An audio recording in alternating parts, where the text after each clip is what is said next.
बहुत सुने होंगे how to start a zero business, how to start a business from zero, और zero advertisement की ढेर सारी लाखों और करोड़ों वीडियोस मिल जाएगी। लेकिन जब आप किसी बिजनेस को स्टार्ट करते हो तो आपको इनिशियल इन्वेस्टमेंट लगती है, चाहे वो आप एक सर्विस इंडस्ट्री में कर रहे हो, चाहे प्रोडक्ट इंडस्ट्री में कर रहे हो, लेकिन आपको इनिशियल इन्वेस्टमेंट तो लगेगी ही लगेगी। जो भी ये बताते हैं वो सब इन चीजों को छुपाते हैं स्टार्ट में, फिर बाद में वो भी रिवील करते हैं। तो आपको इनिशियल इन्वेस्टमेंट लगेगी ही।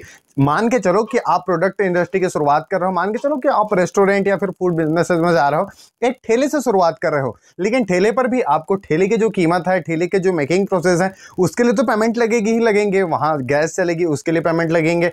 वहां पे जो इनिशियल सामान आपको लेने होंगे उसके लिए भी पेमेंट लगेंगे ही लगेंगे। कुछ चेयर्स रखोगे, कुछ फीचर्स रखोगे, कुछ और भी बहुत सारी चीजें रहेंगी, उनके लिए तो बेसिक पैसे तो लगेंगे ही। मान के चलो आप सर्विस इंडस्ट्री में भी जा रहे हो तो वहां पे आप प्लम्बर का काम कर रहे हो तो आपके बेसिक जो इक्विपमेंट्स रहेंगे उनको बाय करने के लिए आपके पास पैसा होना। आप वेल्डिंग इंडस्ट्री में जा रहे हो, वेल्डर बन रहे हो, तो आपको वेल्डिंग मशीन के लिए पैसे होना। या फिर आप यदि ऑनलाइन जगत में भी जा रहे हो तो आपको बेसिक आपके पास लैपटॉप और इंटरनेट कनेक्शन तो होना ही होना। तो ये सब इनिशियल इन्वेस्टमेंट तो लगेगी ही ना, इसके बगैर तो कुछ होगा नहीं। हो सकता है कभी कभी जुगाड़ हो जाए, लेकिन जुगाड़ एक्सेप्शनल है, उसके भरोसे हमको रहना नहीं है, क्योंकि जुगाड़ से कहां जिंदगी चली है। आपको इनिशियल इन्वेस्टमेंट की तैयारी कर लेनी चाहिए, और ये एकदम मैंडेटरी चीज है, क्योंकि बहुत सारी छोटी छोटी बिजनेसेस मैंने ट्राई कर रहा हूं और यहां मेरे को पता चला है कि इनिशियल इन्वेस्टमेंट बहुत ज्यादा जरूरी है। उसके बाद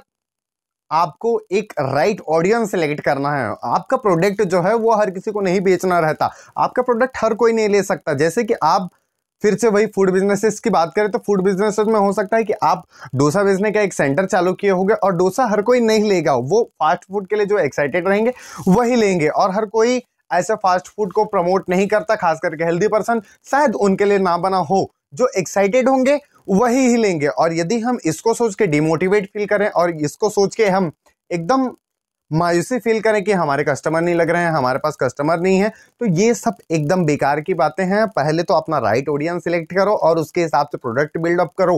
जैसे कि आप क्लॉथिंग इंडस्ट्री में हो और क्लॉथिंग इंडस्ट्री में आप ट्रेंडिंग फैशन को फॉलो कर रहे हो, उसके हिसाब से आप कपड़े रखते हो, तो हो सकता है जो नया जो यंगर जनता है वो आपके पास आए, लेकिन जो ओल्डर जो जनता है, जो प्रोफेशनली जो काम करते हैं, जो एक अच्छे जॉब में है, जो एक अच्छा प्रोफेशनल लुकिंग आउटफिट पहनते हैं, वो शायद पुराने वाले जो शर्ट एंड पैंट है उसी की ओर जाए।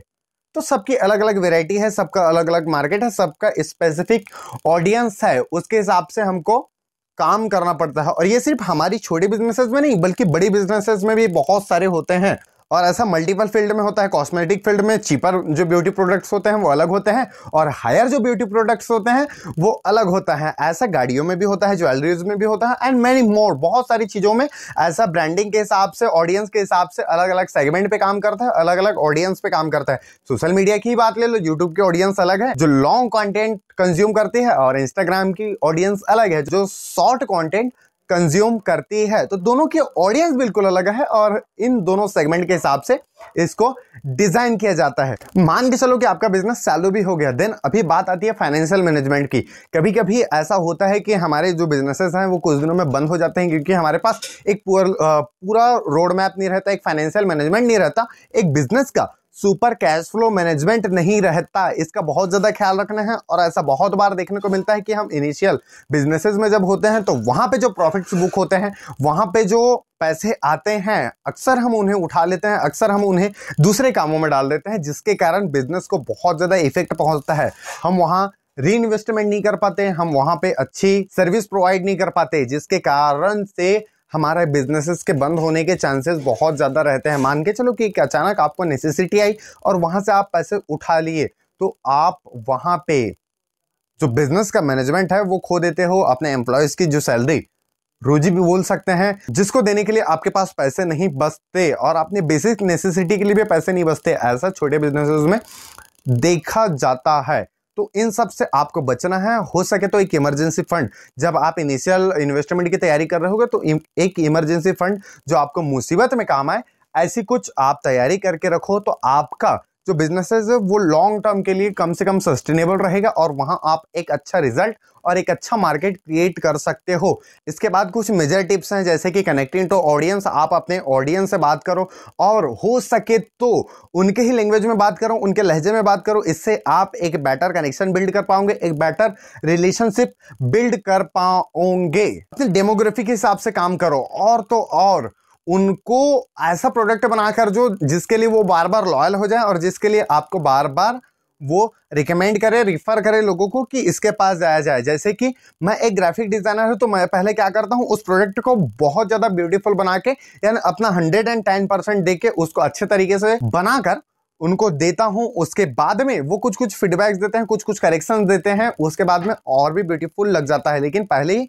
वो अच्छा काम हुआ है करके हमको फीडबैक दे देते हैं। ऐसे फीडबैक लेते लेते हम बहुत सारी कामों को अच्छे तरीके से ले लिया हूं और आज के डेट में एक बेटर जो उनको रिक्वायरमेंट रहती है वो सब हम फुलफिलमेंट करके पहले से दे देते हैं।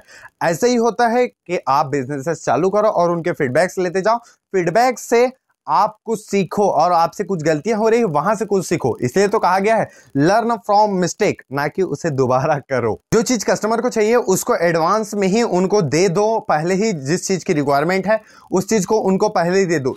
बट इसमें बिल्कुल ही ध्यान रखना है कि आप गलत तरीके से उस चीज का कहीं उस एडवांस देने के चक्कर में आपका फाइनेंशियल मैनेजमेंट ना बिगड़ जा रहा होगा या फिर आपका बिजनेस का मार्केट तो नहीं खराब हो रहा होगा। जैसे कि आप इडली सेलिंग करते हो और इडली के साथ कोई अचानक आलू और चने की सब्जी मांग दे तो भैया ये तो इसके साथ कॉम्बिनेशन जमेगा ही नहीं ना, तो इसके साथ वो आता ही नहीं। तो इससे आपका टेस्ट बिगड़ सकता है और इससे आपका मार्केट बिगड़ सकता है। उसको फीडबैक की तरह नहीं लेना है, उसको वो बेवकूफ कस्टमर की तरह लेना है। जैसे कि आप यदि गारमेंट इंडस्ट्री में हो और आप शर्ट एंड पैंट का बिजनेस करते हो, कोई आपके पैंट के साथ में कोई शर्ट फ्री मांग दे तो आपका फाइनेंस बिगड़ जाएगा। हो सकता है और ये होता भी है कि उसका एक कॉम्बाइन हम ऑफर निकालकर उसको सेल आउट कर सकते हैं। वो एक अलग प्रोडक्ट है लेकिन हम उसके साथ कंबाइन में नहीं दे सकते क्योंकि इससे हमारा फाइनेंस बिगड़ सकता है।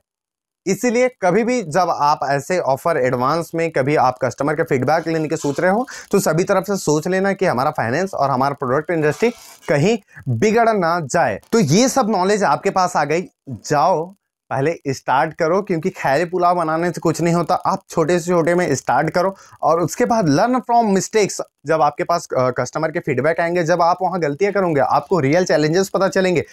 जब आप पेपर और दिमागी ख्याल में जो चैलेंजेस बताए होंगे शायद मुझे ये चैलेंज आ सकता है, और जब आप रियल लाइफ में इंप्लीमेंट करने जाओ तो शायद वो चैलेंजेस अलग हो सकते हैं। ऐसे मेरे बहुत सारे बिजनेसेस में हुआ है और ऐसा होता ही है कि जैसा हम माइंड पे सोचते हैं, जैसा हम सोचते हैं कि ऑडियंस ऐसे रिएक्ट करेगी, वैसा नहीं करती बल्कि उससे सीधा अपोजिट हो जाता है। तो वहां सीखना पड़ता है, वहां उसको सीखने के लिए एकदम तैयार रहना पड़ता है और ऐसी अवस्था में हमको रहनी चाहिए। इसलिए पहले जाओ और स्टार्ट करो, लर्न फ्रॉम मिस्टेक्स करो और ये 5 जो चीजें हैं वो बिल्कुल ध्यान रखना है, इसके अलावा कुछ नहीं होता। और लास्ट में लेकिन ये नॉलेज आएगी आपको स्टार्ट करने के बाद में, क्योंकि रियल लाइफ एक्सपीरियंस बहुत अच्छी चीज होती है और इससे आप बहुत ज्यादा सीख लेते हो। इसीलिए आप स्टार्ट करिए, वहां से सीखिए।